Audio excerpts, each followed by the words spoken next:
Hi everyone, myself Hrithik and welcome to our channel लॉलर्स। आज से हम लैंडमार्क जजमेंट की एक सीरीज़ स्टार्ट कर रहे हैं, जिसमें हमारे जो भी मेन सब्जेक्ट्स हैं जैसे सीआरपीसी, सीपीसी, आईपीसी, इन सब की एक लैंडमार्क केसेस की एक सीरीज़ बनाएंगे, जिसमें हमने सीआरपीसी से स्टार्ट किया। और हमारा पहला केस है ललिता कुमारी वर्सेस गवर्नमेंट ऑफ यूपी। काफ़ी फैमिलियर होंगे आप इस केस से अगर आपने सीआरपीसी थोड़ी भी पढ़ी हो। चलिए इस केस के फैक्ट्स को समझते हैं। इस केस में ललिता कुमारी सुप्रीम कोर्ट को अप्रोच करती हैं आर्टिकल 32 के अंडर, जिसमें उनकी मेन कंटेंशन ये होती है कि उनकी एक माइनर डॉटर होती है जो किडनैप हो जाती है। उसके बाद वो पुलिस को अप्रोच करती है, लेकिन उनकी एफआईआर रिपोर्ट नहीं होती।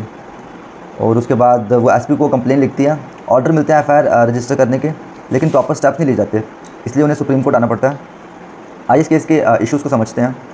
इसमें पहला इशू तो ये उठता है कि जब भी पुलिस को कॉग्निजेबल ऑफेंस की इन्फॉर्मेशन मिलती है तो क्या पुलिस बाउंड है उसमें एफआईआर रिपोर्ट करने के लिए।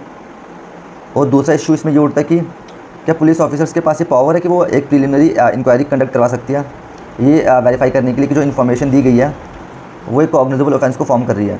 जिसमें इसमें कोर्ट तो पहले एक डायरेक्शंस देते हैं अलग अलग स्टेट गवर्नमेंट को इसके रिगार्डिंग, और कुछ ऑब्जर्वेशंस हेल्ड की गई हैं जिन्हें हम अभी समझते हैं।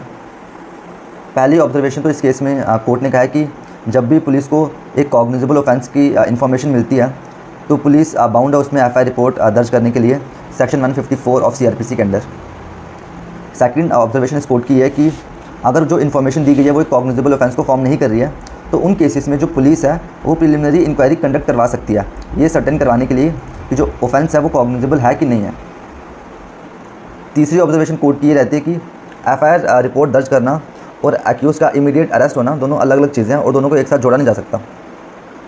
और अगर कुछ केसेस में अगर जो प्रिलिमिनरी इंक्वायरी है वो कंडक्ट होती है और उसमें कॉग्निजेबल ऑफेंस का नहीं दिखता पुलिस को कि इसमें कॉग्निजेबल ऑफेंस हो रहा है, तो उन केसेस में जो कॉपी ऑफ एंट्री है उस क्लोजर की वो इन्फॉर्मेंट को सबमिट होनी चाहिए।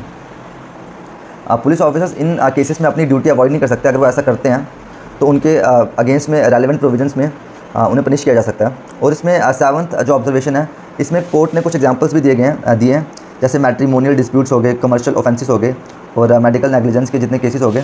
और भी काफ़ी केस हैं जहाँ पे जो पुलिस है वो प्रिलिमिनरी इंक्वायरी कंडक्ट करवा सकती है। इसके बाद इसमें कोर्ट कहती है कि जब हम इसमें एक्यूज़ के राइट्स को प्रोटेक्ट कर रहे हैं तो जो प्रिलिमिनरी इंक्वायरी है ना उसकी एक टाइम बाउंडेशन है, वो किसी भी हालत में 15 डेज़ को एक्सीड नहीं करनी चाहिए। और अगर कुछ एक्सेप्शनल केसेस होते हैं तो 6 वीक्स के अंडर जो प्रिलिमिनरी इंक्वायरी है वो कंडक्ट होनी चाहिए। और जो डिले हुआ है इन केसेस में उसका भी मेंशन होना चाहिए जो पुलिस की जो डायरी एंट्री है उसमें। और 9 पॉइंट भी इसमें कोर्ट का इसी के रिगार्डिंग है कि जो डायरी एंट्री है इसमें जो भी इन्फॉर्मेशन रिसीव हुई है पुलिस में वो डायरी एंट्री में मेंशन होनी चाहिए कॉग्निजेबल ऑफेंस से रिगार्डिंग। और इसके साथ लास्ट में हमने लिखा हुआ है इसमें जो डायरेक्शंस दी गई हैं एफआईआर से रिगार्डिंग और कॉग्निजेबल ऑफेंस में जो पुलिस की ड्यूटी है कि 24 आवर्स में जो है वो उसकी रिसिप्ट और प्रोडक्शन की कॉपीज़ जो है वो रिलीज़ करें।